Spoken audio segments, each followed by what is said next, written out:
Assalamualaikum warahmatullahi wabarakatuh. Kembali lagi bersama channel saya. Seperti biasa teman-teman, di channel ini akan memberikan tutorial. Nah, kali ini akan memberikan tutorial bagaimanakah caranya mengatasi data seluler yang hilang padahal kuota di data seluler tersebut masih ada.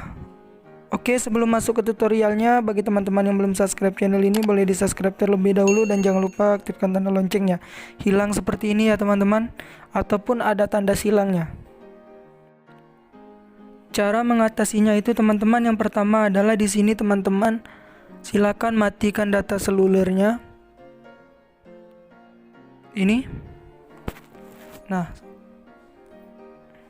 setelah dimatikan teman-teman, silakan nanti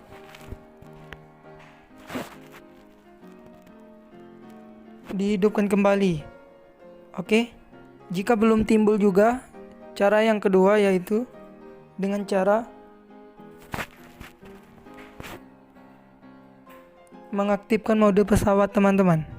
Oke, tunggu beberapa detik. Jika sudah, silakan aktifkan lagi mode pesawatnya.